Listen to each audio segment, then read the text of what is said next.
welcome to the Channel 4's Evening News, where we bring you breaking news to help you live a life of freedom tomorrow, but only if you take action today. I'm Ron Burgundy, and as always, I'm joined by none other than Brick Tamlin. Brick? I love lamp.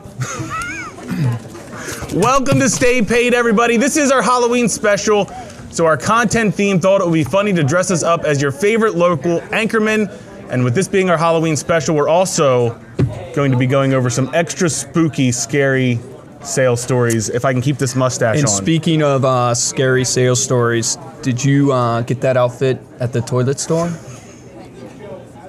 Do you know who I am? Who are you? Kind of a big deal. People know me. I'm very important.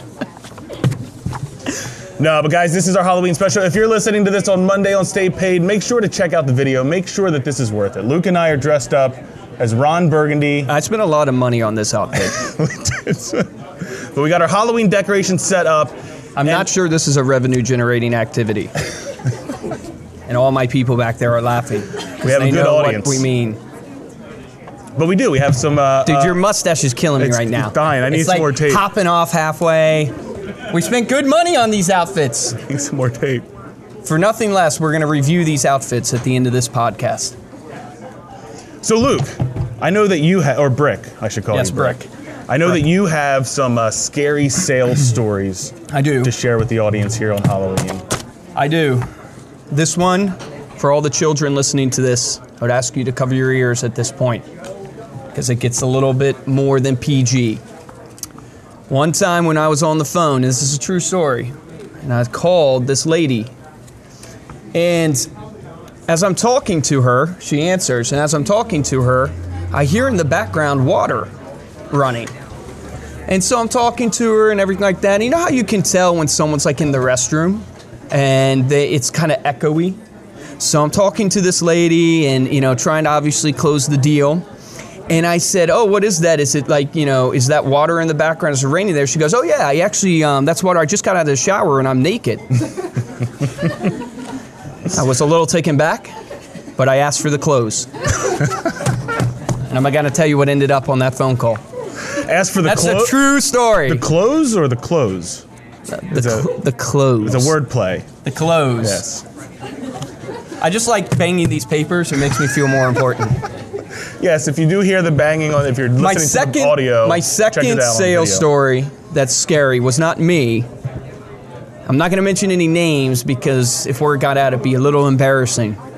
But here's my tip to all you salespeople out there listening to this. When you're calling people, make sure that when the voicemail comes on, you hang up before you start saying something. Because you can get yourself in really, really big trouble if you don't hang up the phone when you're calling people and you don't realize that it's recording. So we had a caller calling somebody.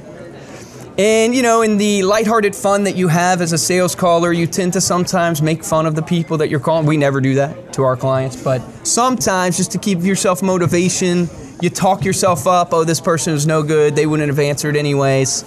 Bad practice. They didn't realize that they did not hang up the phone, and they said some pretty outrageous things. And I think what was so funny about it is they realized all of a sudden at the end of their whole rant about this person that they had just called, they realized that it was still recording. So not only did they have to deal, because this person called back in, and it was a pretty escalated call.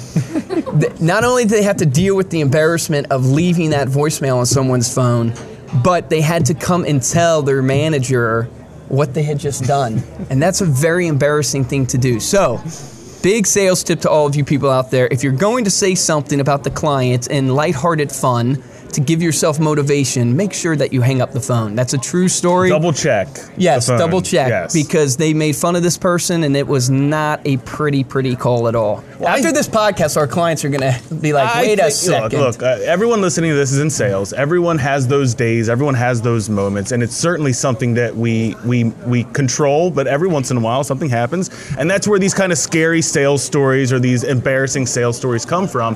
And we actually have some special guests to bring on the podcast today. Do. We are recording live on our sales floor, and we are going to be bringing on some of our own sales callers. Okay, but I got to tell one more story before we do that. This is pretty breaking, this story right here.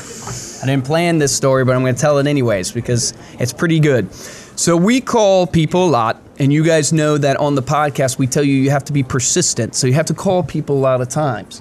So we had called this person, I guess, one too many times. So they got a little upset, and they hung up. Well, in the tenacity of the caller, they decided to call them back. And that was a wrong decision. So, guys, at a certain point, you got to realize when you've lost the game. But they decided to call the caller back. And the funniest thing, because, we listened back to the call. The funniest thing about it was when the person actually picked up again. So they didn't let it go to voicemail. They picked up again. And all you hear on the other end of the phone, I'm serious, it's like Darth Vader.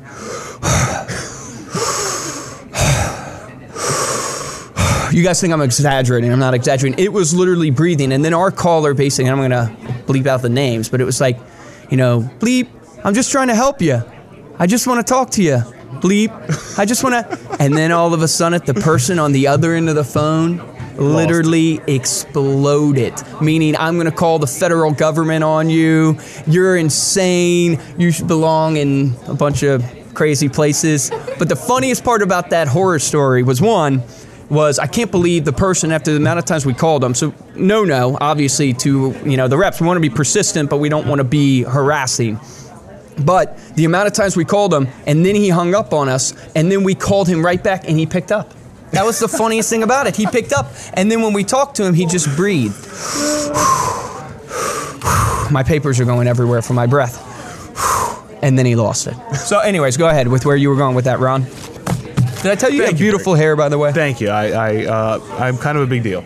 I've never seen Ron/Josh with hair.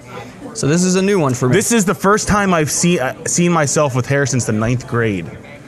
I shaved my head in the 9th grade, and then at some point, I used to shave. Your blue eyes are mesmerizing. I shaved my head for style for a while, and then I tried to grow my hair out, and I went to the hairdresser or barber, whatever you call them.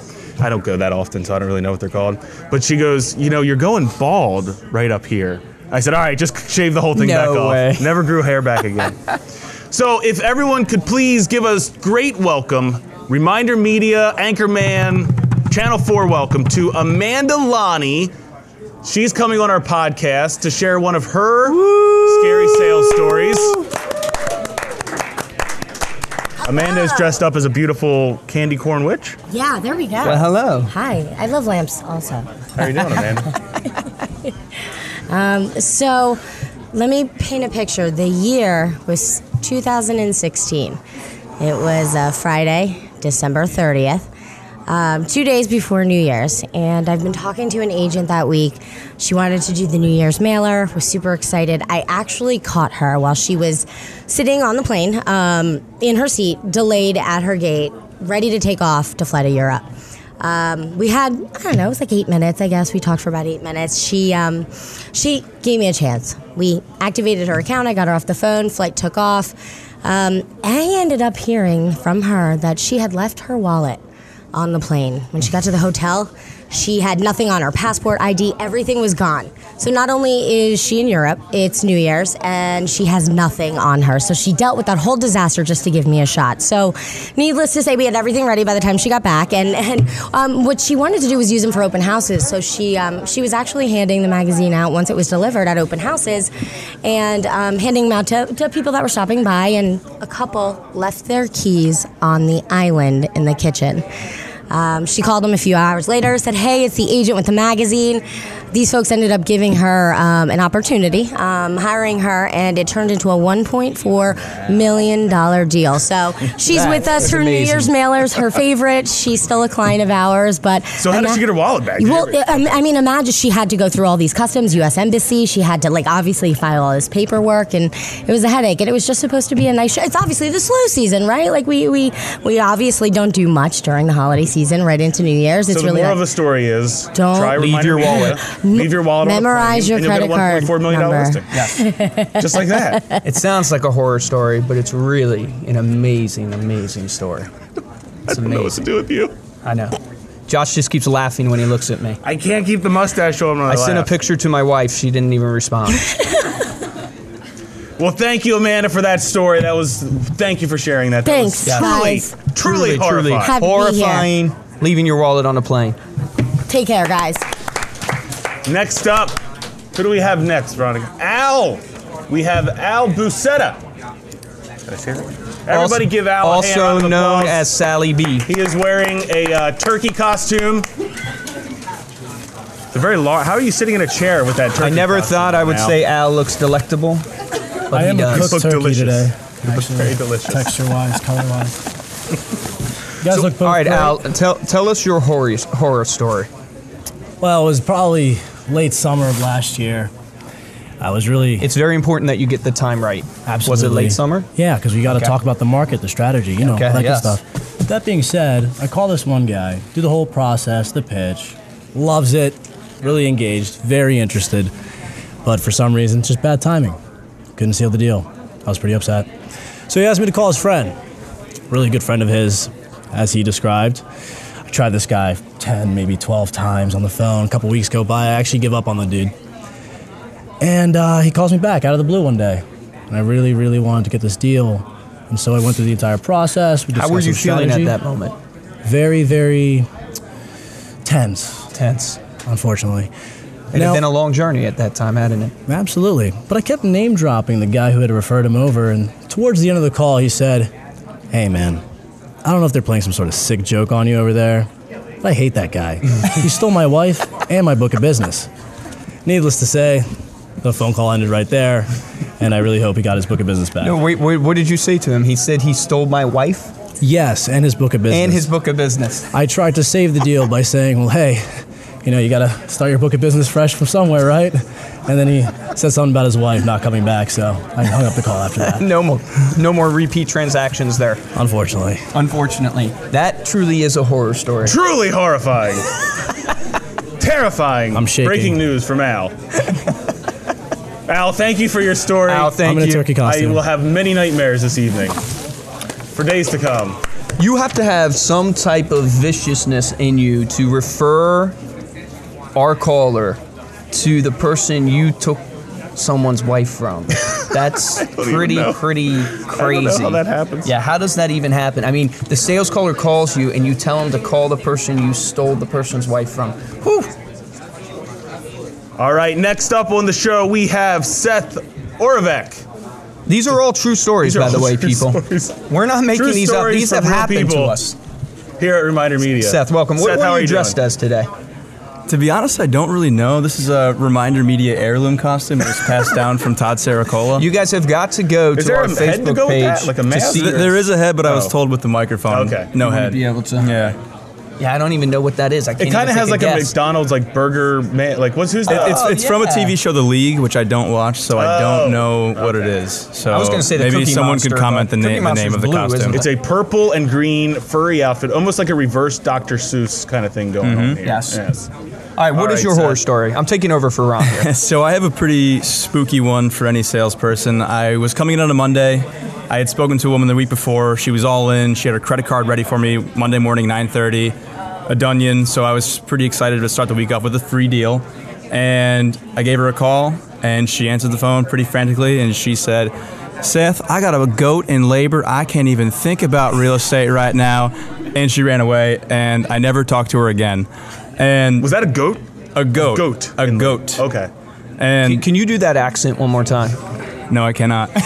But I'm sure Brick can attest. I can pretty much overcome any objection. But we're in Philadelphia. I haven't seen a goat in 10 years, so I had nothing for her. Lost her. That's awesome. A goat in labor. You do have to have some familiarity with the goats to be able to overcome something like that. I'm from Scranton, Pennsylvania, so I do, but it's been a bit. It's been a little while. All right, thank you, Seth, for your horror Seth, story. Thank you. And the accent. I loved it. Southern accent. You guys, I have breaking news. Oh, breaking news. Yeah. Breaking news from Veronica Corningstone. Here I am. Yes, that's me. I just found out that we have real life breaking news stories happening from our clients, and they're all horror stories, and they called in and they want to tell them, and we have people from our marketing services team here ready to go and spill the beans. All right. That Spill the sounds beans. terrifying. Who Shall is we? first? Who's first? First we have Amber. Amber. Amber. Amber Thomas. Amber, Please welcome join to the us. set. Amber is dressed as a very lovely witch. All right, guys. Very lovely witch. Got the So dark I have lipstick breaking on. news horror story for you. Lisa from Virginia just called in. She called in. She was doing a carpool last night with her son and his friend Jackson, who's on the same soccer team as him. They pull up to the house, turn onto the street, chills immediately down her spine, and she slams on her brakes, comes to a complete stop. She looks over, there's a for sale sign on the lawn. Great Odin's Raven! For sale sign on the lawn. Another agent in her office has listed this home with Jackson's parents. No! She shivers down her spine. She can't even breathe. Do they trust her?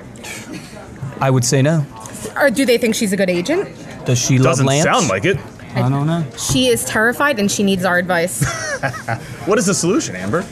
I would say that probably they don't know that she's an agent. How could they list with somebody else if they're her friends and they don't know that she's an agent? Very true. I don't think she's staying top of mind.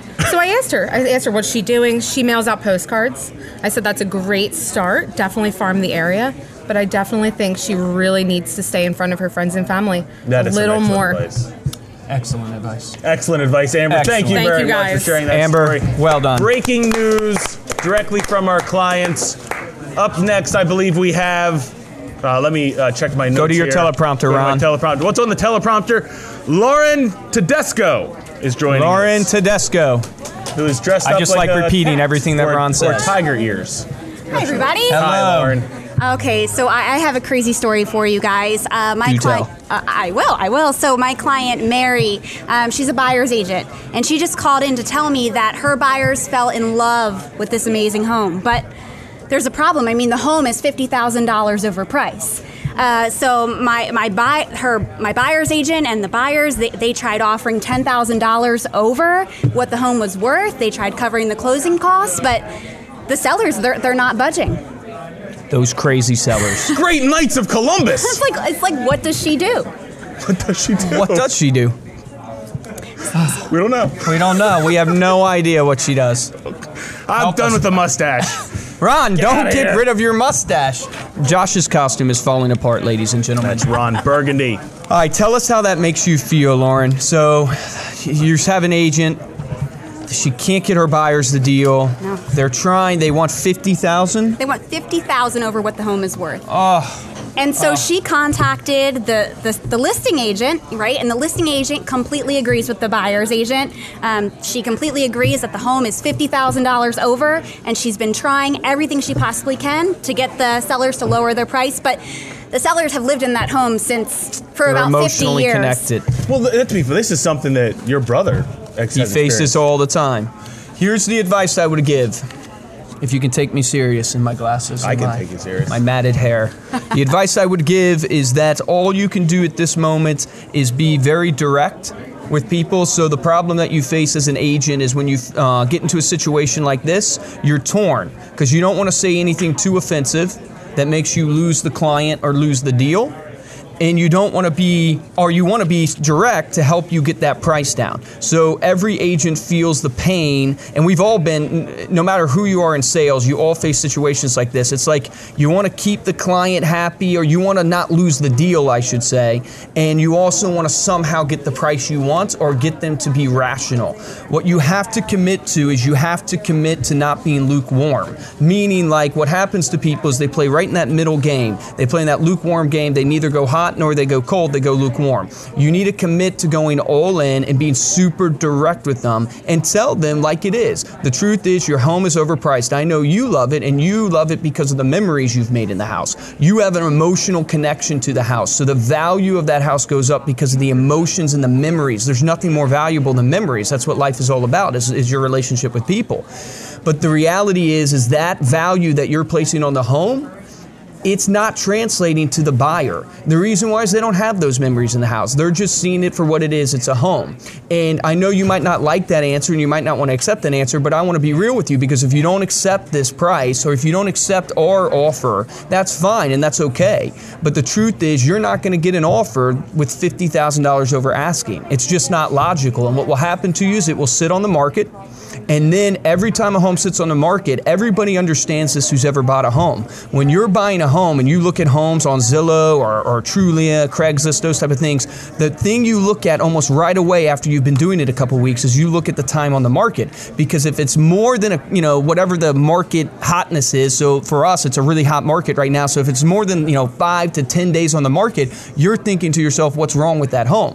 And once you get into that pickle, you can barely ever recover from it. Because once you leave a home on the market and you get to where people start thinking, well, what's wrong with this home? Is there something wrong with the foundation? Is there something wrong with the roof? Is there something they're not disclosing? And all of a sudden, a great home that has a ton of value now gets less and less likely to be purchased because you were tied to it from an emotion standpoint and not literally dealing with it from a logic standpoint. So for the seller agent and the buyer agent, the advice I would give you is don't shy away. Be willing to lose those clients because your service to them as a real estate agent is to be real with them. What they pay you for is to be transparent and real. They're not paying for you to be likable, or they're not paying for you to sugarcoat things to them. They're paying you to be real with them, and you need to step out of your comfort zone and be willing to lose that client. I know it sounds crazy, but to lose that client so you can be direct with them, because they'll sense that authenticity, they'll sense that directness, and you have a better chance than you will playing in that lukewarm space, neither hot or cold. Brick, that was extremely deep for someone with an IQ of 46. Yes, later on I thought it was 48. I thought I had an IQ of 48. Someone would tell me later on, maybe it is 46. I can't remember. But thank you, Lauren, for coming on and sharing that story. Thank you, Lauren. All right, next that answer sent shivers down my spine. Next on the podcast, we have Kate Burke. Kate. Welcome, Kate. Kate is also dressed as a cat. I'm also a cat today. I am. I was going to wear my Jason costume, but I thought the machete would be too much for the sales floor, so I went with kitty cat instead. Our HR department might have kicked you out. Probably. So, I have the scariest, most horrifying story ever. Now, you've heard of the Texas Chainsaw Massacre. This is the Maryland Mortgage Massacre. It was crazy. So, my client, Jess, lives in... Great Scott, ladies and gentlemen. Yes, Jess. She lives in Fredericks, Maryland. Now, she was representing a seller of this beautiful high-end listing. She did everything she could. She put it on the back cover of her American Lifestyle magazine. She put out email blasts. She did postcards, tons of open houses. Just crazy amounts of marketing on this house because it was just that amazing. Now, it took her about 3 months to get an offer that her sellers would accept, but finally it happened. Offer put in, sellers accept it. Great. Contracts start getting written up, mortgage is approved, everything looks good. They go to the closing table, and at the closing table, it was determined and found out that the underwriters with the mortgage lender had made a clerical error. Gasp. Well, that escalated quickly. That escalated very quickly. So, unfortunately... Careful, don't hit over our Halloween basket. Thank you. Yeah. So, the buyers could not get the mortgage, they couldn't afford the house, and all the work that both the buyer and the seller agents had done for nothing. All because of one little mistake. Like a ghost on Halloween. Like a ghost. Right. Disappeared. It was horrible. Tragic. Terrible. Tragic. Really was. Terrible. I know. I don't know what to do. What did they do? Tragic again. Brick, what did they do? Tragic. Brick, do you have any advice? Oh, man. This one's a tough one, ladies and gentlemen. It's very, very tough. Look, the reality of it is the clerical errors, they happen in life. Again, this is a time for transparency. It's a time to be real with people. You have to face the mistake that was made, and then you're the problem solver. You're the person that brings solutions to the table. So I don't know all the details of the deal, but no deal can't be made to happen. You just got to put in the work. So you either go through the process again of moving the closing date and selling your people on the fact that, hey, look, mistakes happen in life, but we're going to fix it and we're going to get the job done. I actually have an incredible story that popped into my mind, so remind me of this, Ron, after this. I'm going to share it. But You have to face the detail or error. Don't hide from it. Don't run from it. If you made a mistake, own up to the mistake. That will bring confidence to your buyer or your seller that you're owning up to the mistake. Even though it wasn't you, it was you because it's part of your team. Even though you're not the one who did the mortgage, you know, those clerical errors, they ultimately live with you because it's the relationship that you control. And that's the value you bring to the table, is controlling the relationship with the vendors as well as not only, you know, buying and selling the house, but actually controlling the vendor relationships. But after you own up to the mistake, then there's nothing that a few sweat equity nights can't help you solve. Meaning you can find other properties, you can redo the deal, and you can encourage them that just because this mistake happened, it's not the end of the world. That was beautiful. Thank you. Did that help, Kate? Thank you. Oh, I think that helped Jess a lot. I'll let her know. I want to tell Jess another thing. If you think your error was bad, this was a story, true story that I heard. A lady sold a man a house. It sounds like the beginning of a joke. No, this is not a joke. This is a true story. And I read it. I forget where I read it. I think I read it on Inman News.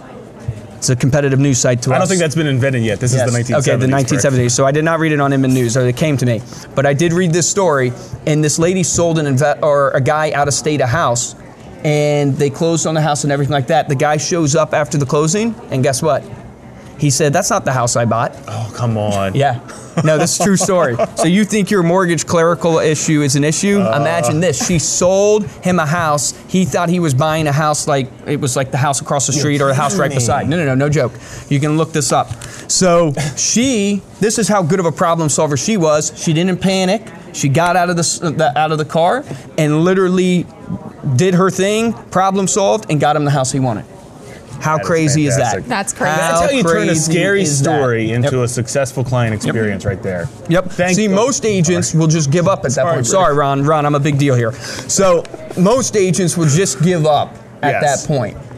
Never give up. Never give up. Your value is that in these situations really why they pay you. That's where your value is. When you have a mortgage clerical issue, that's when you step up to the table. That's your value. That's where you go, hey, don't worry. It's a mistake. Unfortunately, mistakes happen, but I'm going to handle this mistake for you, and I'm going to take care of it in the best way I can, and we're going to move you forward because your ultimate goal is to get a house, or your ultimate goal is to get, XYZ, and I want to help make that happen. When you portray that confidence and when you step up to own the mistakes and also problem solve, that's what you get paid for. So remember that. Excellent advice, Breck. And thank you, Kate, for coming on and joining. Kate, thank you so much.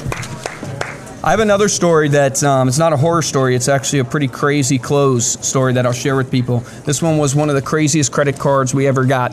We had a caller who's no longer with us, but he was calling a lady, and he ended up closing her, and she was going to sign up for our program.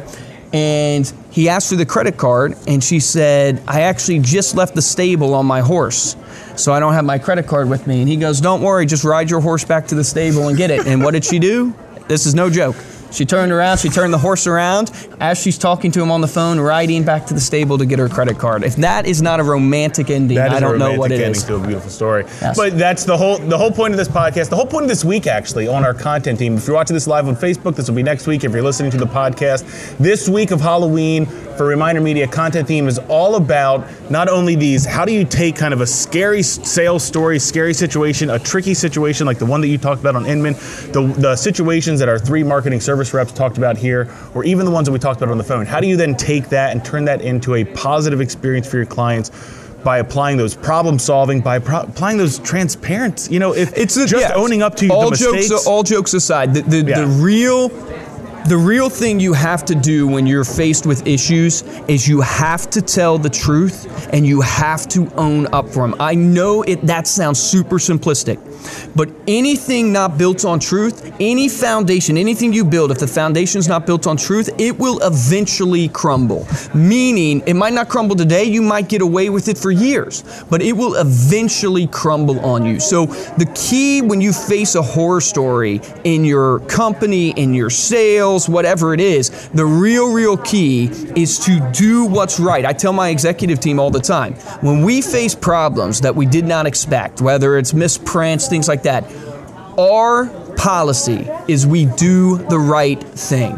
And we do what is right, and we're going to stick by that no matter what it costs us, because that foundation will never do you wrong. You might not end up as rich as you might want to be because you're not scamming the system or doing whatever, but that is what truly will help you solve the horror stories, because what matters in your business, if you're in real estate, insurance, finance, what truly matters in that business is the relationship. What you bring to the table for that business is that relationship. And there's no relationship that can exist that's not built on truth. And you have to step up and be transparent, own your mistakes. They'll love you so much more for it. And guess what? They'll refer you because they know if you make a mistake, you're going to own up for it and you're going to take care of it. They'll come and do repeat business with you because not only did you own up to the mistake, you problem solved. You put in the sweat equity and you ended up following up and getting the job done. Though it was delayed, though there was maybe a problem, 1 or 2 problems, but you owned up to it, and they actually will use you again and again because they can trust you. That's what brings people back. When it gets into this iBuyer platform that's happening, Ron, where everybody's buying homes online, they're saying, oh, they're going to buy homes online, right? The reality is when things just become a vendor, they're going to bounce from one thing to the next. It's all who can give the cheapest deal. It's a rate war. People will use you over and over and over again if you have a relationship with them and you're built on trust and truth, and then you get the job done no matter what it takes. You own up to your mistakes and you own up to your successes. So true, Brick. You're a true Renaissance man. I love lamps. So that's it, guys. Thanks for joining us today on Stay Paid. Thanks for having fun with us on this Halloween episode. Hopefully you learned something about that, but you also got a couple of laughs, which is the whole goal of this Please thing. go watch us Laugh on a little, Facebook. Watch learn us on a little, Stay Paid Podcast. Live a life of freedom. The Wait, 3 say L's. that one more time, Ron. Learn a little, laugh a little, live a life of freedom. Amen. Hallelujah. Please go into iTunes, give us a 5-star rating, make sure you leave a comment. You can also find our podcast in video. You have to check this one out on video. Please make this worth it for us and get us some views on YouTube. YouTube.com/ReminderMedia. Make sure to tell someone else about the podcast today. If you liked or if you want to get hold of me or Luke, please email us at podcast@ReminderMedia.com or find us on Instagram or LinkedIn. You can also find Reminder Media at Reminder Media on Facebook, Instagram, Twitter, LinkedIn, and Pinterest. I am Ron Burgundy. Remember, stay paid, San Diego. You're supposed to outro me, and I'm Brick. And I love lamps. And please, guys, do go to staypaidpodcast.com. Watch this video. You got to look at what we look like. It's hilarious. It's terrifying. It is terrifying. I think that's why my wife hasn't responded. Here's the action item for this podcast. Very, very simplistic. The mistakes that are happening to you right now, what you're overwhelmed with right now, it's not as big as you think. I've lost millions of dollars from mistakes, and we've also gained millions of dollars by owning up to it and doing the right thing. So my action item to you is laugh a little, relax. You're going to get through it. The horror stories that are happening to you right now, they're not nearly as big as you think. You can talk to anybody who's been successful. They've paved the way to success with failures. So the action item is take a breath right now, relax, laugh at yourself, and then get back to work. Remember, the difference between a top producer and a mediocre producer is top producers take action. So take action on that right now.